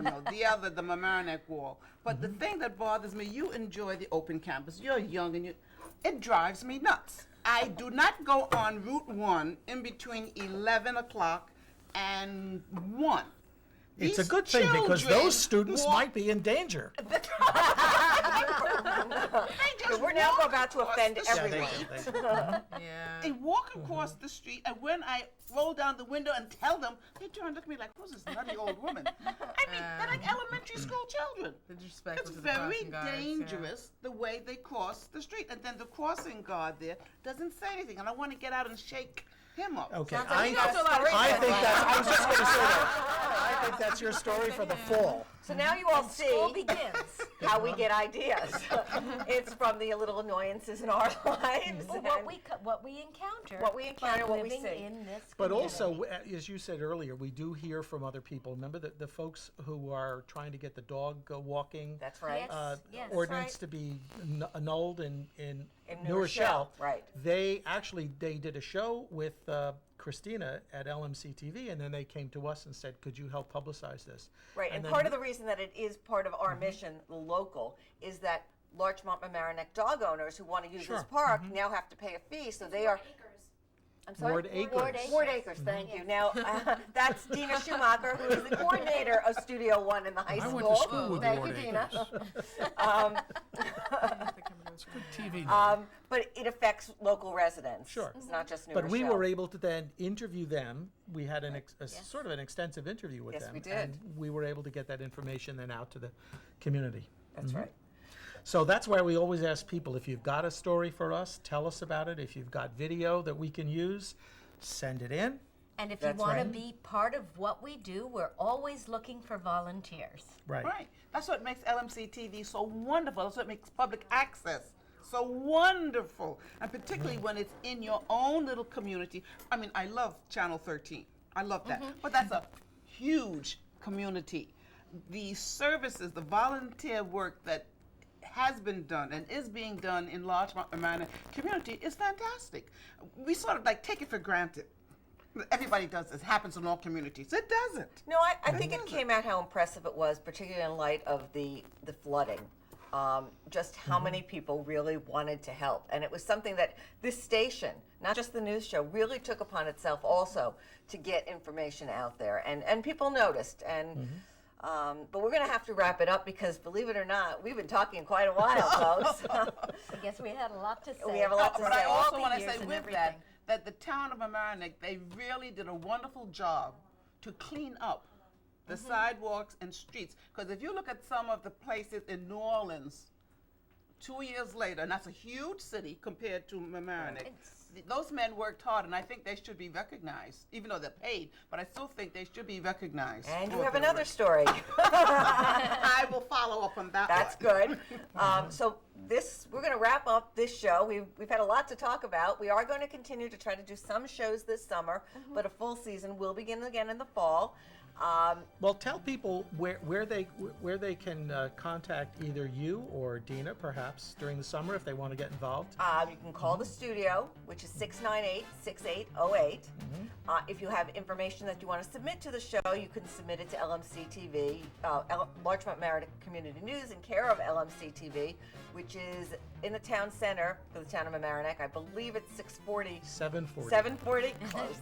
West Boston Post Road, Mamaroneck, New York, 10543. You know, we have to get an email address. And we are working on that. We're working on getting a link. Go on MySpace. We're working on actually getting a link to on the LMC-TV website, which is www.lmc-tv.org, so that people will be able to email us stories, information, questions about volunteering, to get in touch. Send pictures too. They can send us pictures nice that to way. speak to a human being. That is still... You're on the wrong country and the wrong time of life. We are still nice to speak. However, Laura, before we go, I have one thing to say. I've been here for 14 years. I do a musical variety show. My quest is to keep live music alive. It's dying.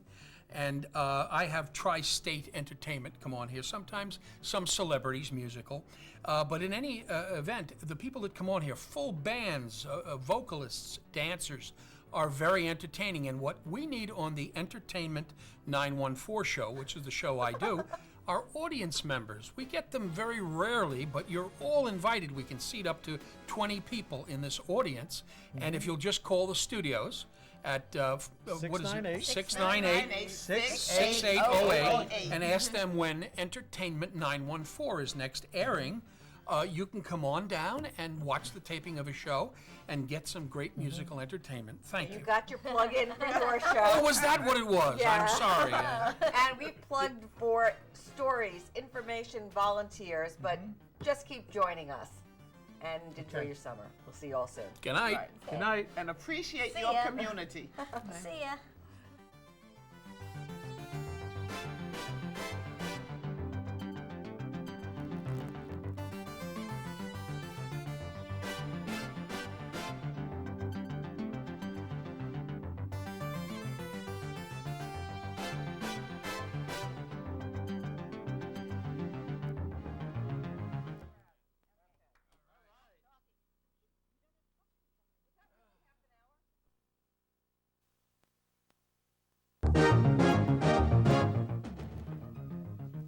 Murder in Mamaroneck. County money for local park. Flooding still on the agenda of local municipalities. A new voice on the Human Rights Commission. Some food for thought over lunch. And kids bike, run and swim, and it's not just a weekend activity. Those stories and more coming up on this edition of Larchmont Mamaroneck Community News.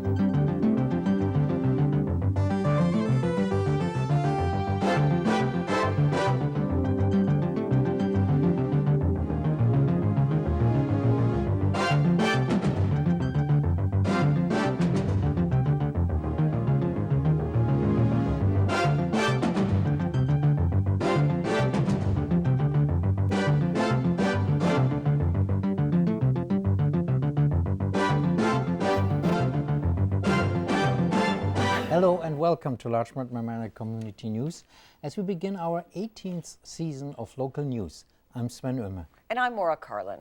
Our top story. Shock and surprise over the murder of a Larchmont postal worker and Little League umpire. Steve Spano was found fatally stabbed in his Richbell Road apartment on September 17th, where neighbors and friends have set up a makeshift memorial. Police say it's an ongoing investigation and do not provide comment, but other people say Spina's tires had been slashed a month ago and his girlfriend's car window was smashed. Joe Carpenzano, vice president of the Larchmont Mamaroneck Little League, hired Joe Spina in the first place over 10 years ago. Carpenzano says he was the ultimate good guy, a special person as well as a special umpire. He will certainly be missed by the league. Carpenzano had seen Spina umping a game at Mamaroneck High School just the day before the murder.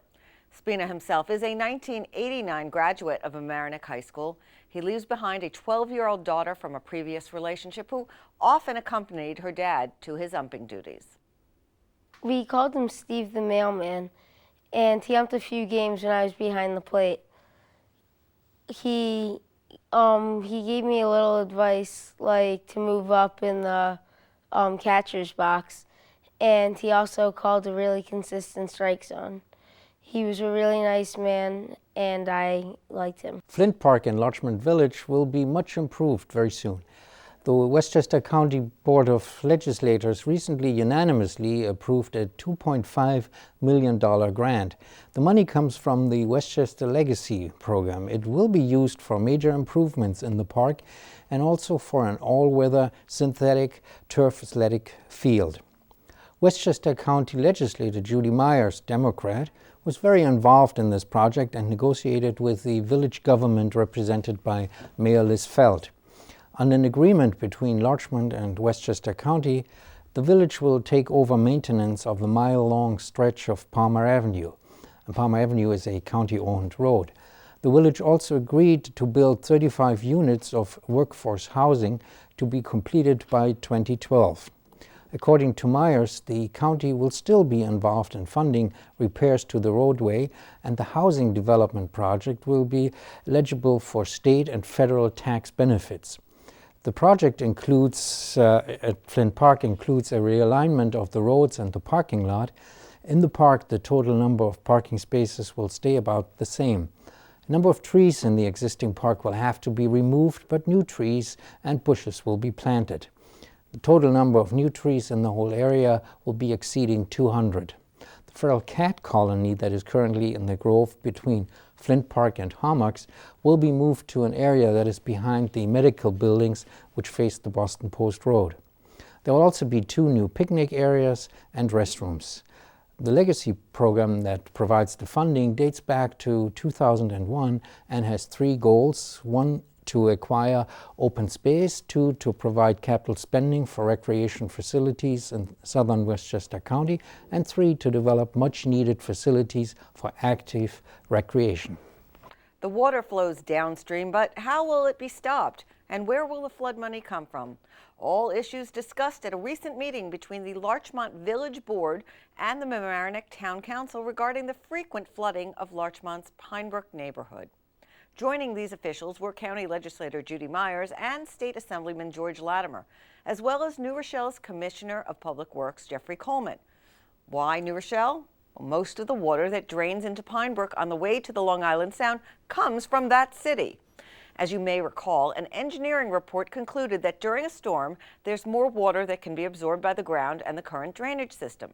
The engineers say that 70% of the runoff into the Pine Brook pipe comes from New Rochelle, with 14% from the town of Mamaroneck and 17% from Larchmont.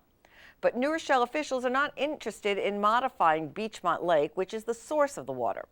The current engineering proposal suggests expanding the 8-foot wide culvert with a 14-foot wide pipe to accommodate extra water and reduce the flooding by about half.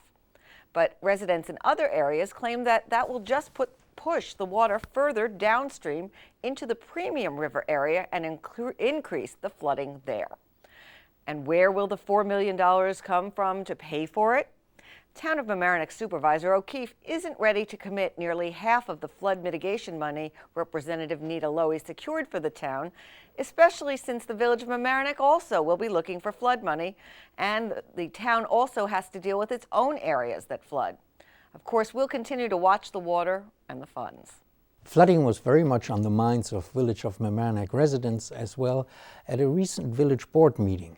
Mayor Trifiletti read a statement from Senator Chuck Schumer's office that the federal government will provide $30 million to study and implement improvements to the Mamaroneck and Sheldrake Rivers watershed. But the House and Senate have passed it, and the bill currently is in conference for review shortly. Once complete, money will be allocated for watershed management, bank stabilization, wetland restoration, and flood damage reduction. County Legislator Judy Myers and Town Supervisor Valerie O'Keefe also attended as members of the Flood Action Task Force, which is working on intermunicipal cooperation. Thus far, Mamaroneck has not received federal funds, and county funds are supposed to be in the 2008 county budget, and we'll keep you posted. Important news for homeowners in Mamaroneck and other flood zone areas in Lower Westchester.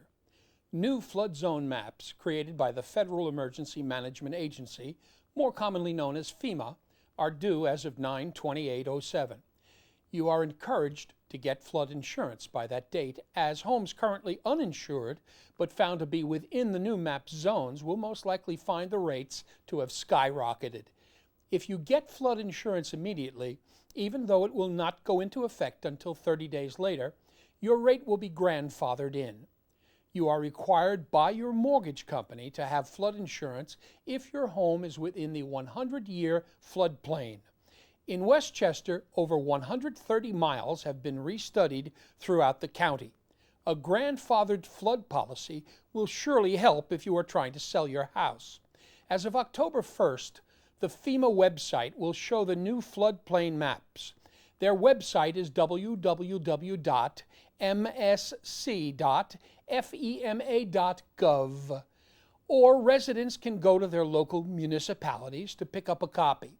For an agent referral, call 1-888-435-6637. Currently, an estimated 5,000 to 597 Westchester homeowners and businesses have flood insurance. For Larchmont Mamaroneck Community News, I'm Don Lewis. Questions about school district payments. Mike Witch has details. An audit of the Mamaroneck School District by the New York State Comptroller's Office finds issues of concern with contracts totaling $685,000 over a 7-year period. That's for a network administrator based in Greece, as well as the handling of $1,258 in travel expense reimbursements for a trip taken by a former assistant superintendent for operations. As reported in the Larchmont Gazette, Comptroller Thomas DiNapoli calls the network contract, quote, a breakdown in oversight, unquote, and claims, quote, all of this occurred without school board knowledge or approval.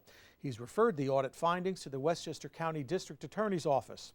The Mamaroneck audit was one of hundreds begun 3 years ago under former Comptroller Alan Hevesy, aimed to improve oversight of fiscal practices at schools. Auditors reviewed Mamaroneck's internal records last year and then gave further scrutiny to the network administrator contract and the travel claims. The current Mamaroneck School Board disagrees with the findings, and they've posted a response on their website. School Board Vice President Lynette Say says the board, quote, respectfully disagrees with the audit's conclusion that the board was unaware of the work or the costs. We do believe, she told the Gazette, that we got value for the money paid to the former network administrator. That person, by the way, is Bill Caloris, who helped design the district's computer network and then continued to administer it from Greece. If you've read Thomas Friedman's new book, by the way, this arrangement is not uncommon in the business world. In a response to the comptroller's charges posted on the district's website, the board describes changes made last July that had already implemented new procedures and policies in the two areas criticized by the comptroller. According to the vice president, quote, I suspect that things were not fully captured in board minutes and agendas, which might explain why the auditors believed the board had not known of the arrangement, unquote. As for the assistant superintendent's travel, the board admits errors in the approval process, but says Vice President Lynette Say, quote, we are taking the auditor's suggestions for improvement very seriously. We're not saying we did everything right, she says, but we're disappointed that the district was not given credit for steps we had already taken to correct some of the issues raised. The district now uses in-house employees and contracts for additional network services from an outside vendor at a cost, according to the district, that is comparable to, if not in excess, of the amounts paid to Mr. Caloris. In other news, Mamaroneck Schools debuted a new program for parents this year. It's called Connect Ed. It's a school-to-parent communication system. It allows the superintendent or principal to send periodic and personalized messages by telephone. Connect Ed helps get out emergency announcements like school delays or closings, as well as messages about school programs, testing schedules, and other events. For Larchmont Mamaroneck Community News, I'm Mike Witch. A new voice on the local Human Rights Commission. Amy Schachtel introduces us. The Tri-Municipal Human Rights Commission has just named Mohammed Salim as its newest representative. Mr. Salim and his family are Larchmont residents and citizens of the United States for over 25 years. Salim is the first Muslim member of the commission, and he works as an independent financial consultant, often joining American institutions with Middle East investors. His job requires frequent travel to Asia, Europe, and the Middle East. Due to the politics today, Mr. Salim has been unnecessarily scrutinized and detained at our airports.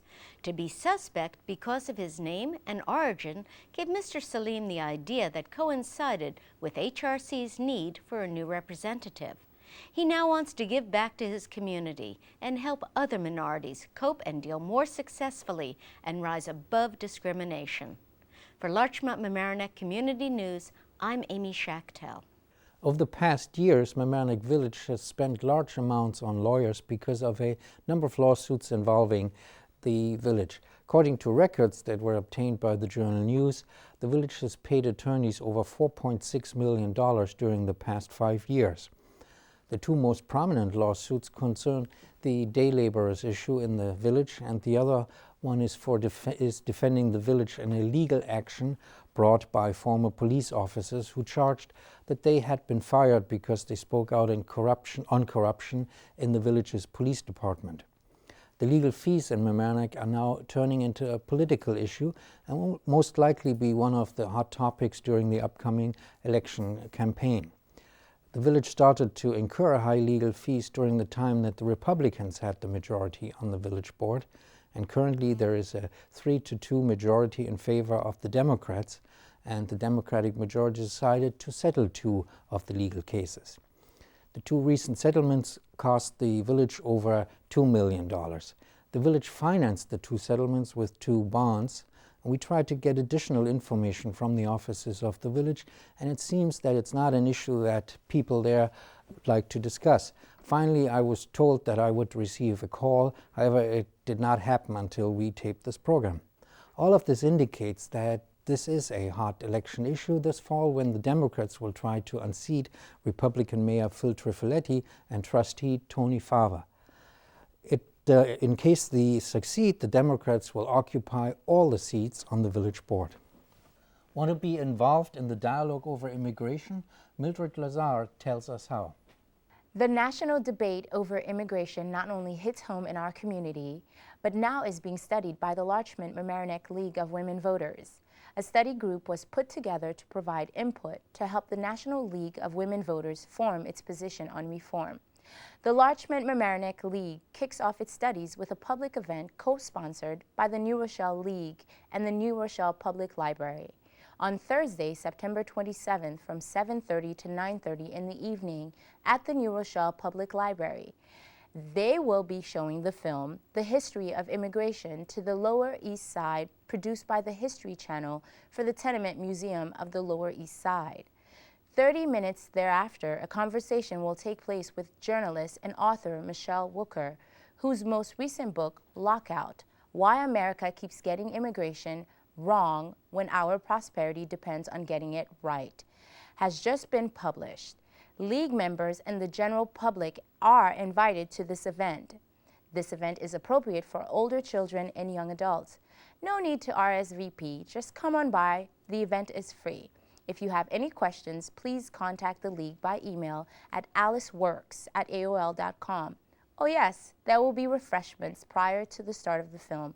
For Larchmont-Mamaroneck Community News, I'm Mildred Lazarre. A new director in the house, Mike Witsch explains. Yes, the Emmelyn Theater has a new artistic director. He's Michael Bush, a 25-year veteran of New York theater. We had plans to introduce him on camera this evening, but a sudden illness forced a postponement of that interview. We can tell you that his appointment is part of a larger revitalization of the Emmelyn that includes the $10 million renovation project. Mr. Bush oversaw the successful transformation of the Manhattan Theater Club in New York City, and he was instrumental in the rebirth of the Eugene O'Neill Theater Center's Cabaret and Performance Conference. According to an Emmelyn spokesperson, the theater's renovation will allow a significant expansion of offerings, and Mr. Bush is expected to add a diverse range of additional programming that will include cabaret, musicals, and plays in development, including a new festival that will be launched next month.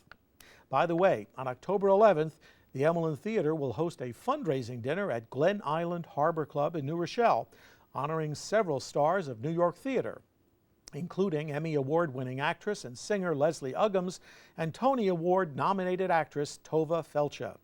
The dinner will signal the official public launch of the Emmelyn's $10 million project called The Next Stage. It will incorporate the existing Emmelyn Theater into a new performing arts center. Sounds exciting. For information on the Glen Island fundraising dinner or to buy tickets, you can contact Marla Tobin. Her number, 698-3045. That's 698-3045, extension 14. Or you can email her at marla4, that's the number 4, Emmelyn, at AOL.com. We hope to get Michael Bush in front of our cameras next week, and we'll ask him more about his plans for new programs in a new performing arts center. For Larchmont-Mamaroneck Community News, I'm Mike Witsch. Glenna Gray is here with a view from the Real Estate Corner. Hello, and welcome to the Real Estate Corner. Real estate in our community is fine. We still remain a prime area in New York State. Here are the basic figures for this week according to the Westchester Multiple Listing Service. All data comes from the Wyckoff Realtors of Larchmont, who are located at 833-0800. Single-family homes, there are 105 available from $400,000 to just under $2 million. Condominiums are from $200,000 to $2 million. Co-ops, there are from $100,000 to $500,000.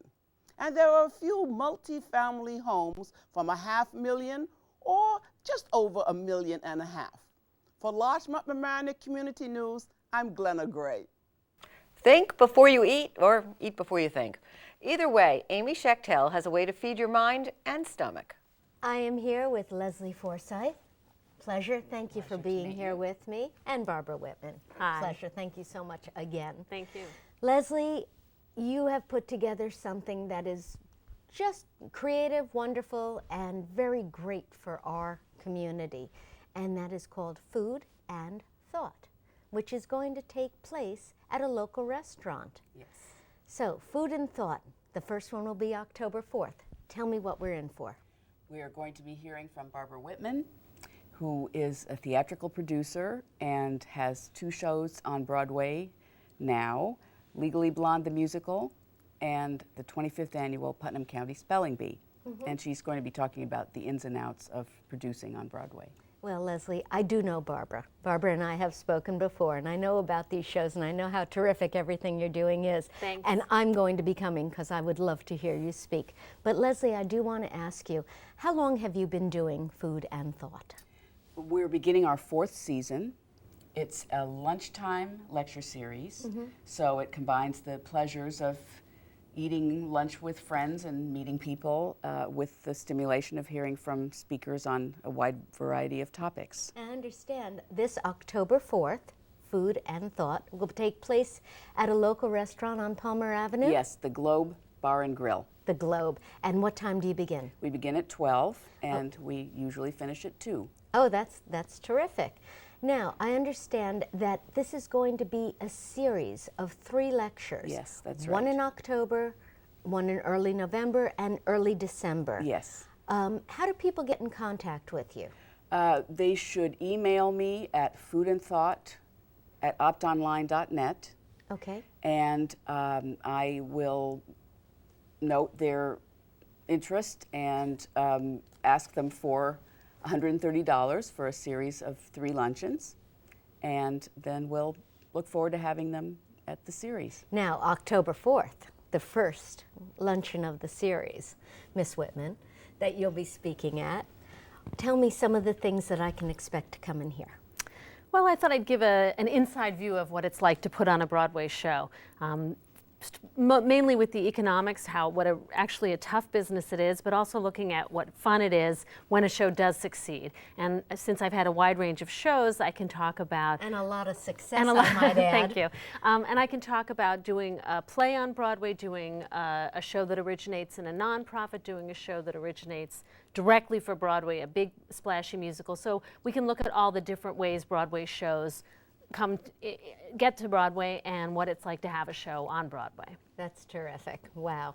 And is this going to be your first lecture that you've put together with Leslie? Yes. Oh, that's terrific. It's great. But you've spoken about these things before. I have. I haven't done it quite like this because I haven't done it for an audience like Food and Thought, someone, an audience who's looking for a wide range of topics. And so it'll be really fun to craft the discussion for them and to hear what they think about theater and what interests them in theater. And this will be October 4th at the Globe Cafe on Palmer Avenue right here in Larchmont. And again, your website? foodandthought@optonline.net. And anybody can ring that one up and find out about all 3 lectures that are going to be happening, one in October, one in November, and one in December, all at the Globe. Yes, exactly. Okay. And who else will be speaking?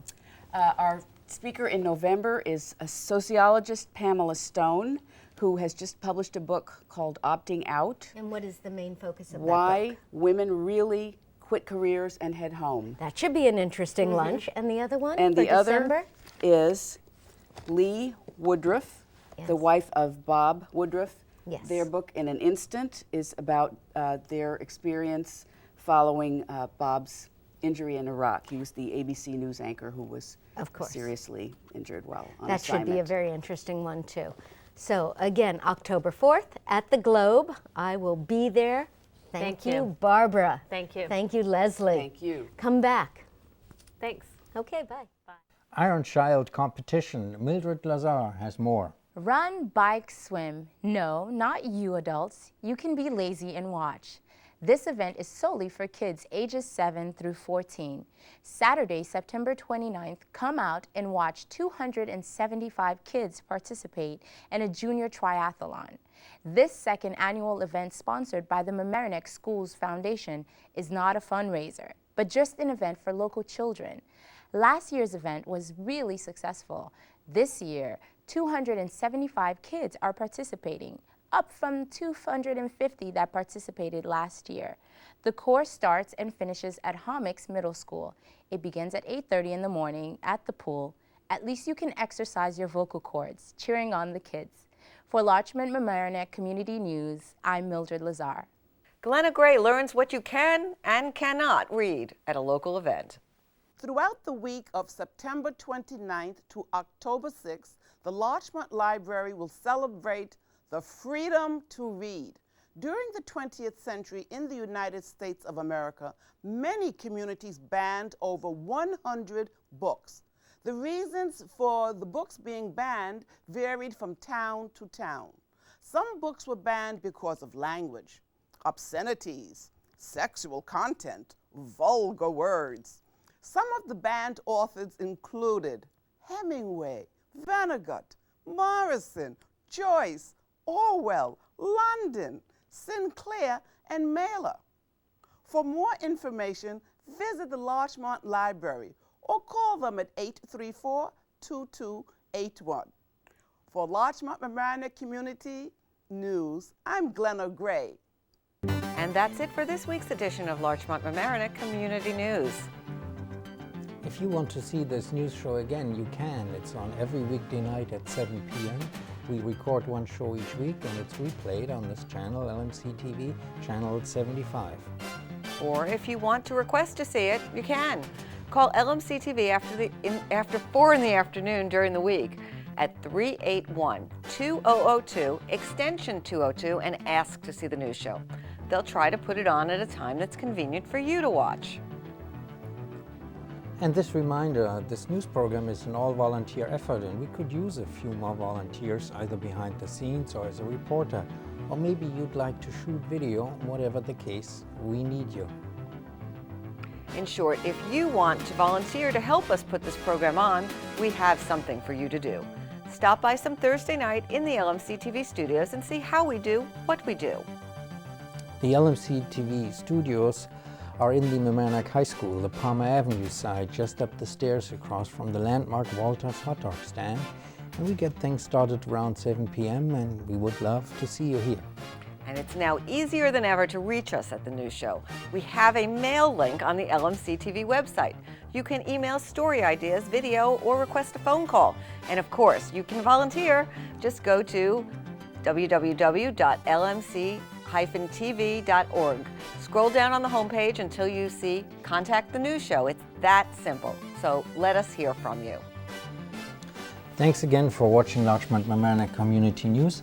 I'm Sven Oehme. And I'm Maura Carlin. We'll see you next week.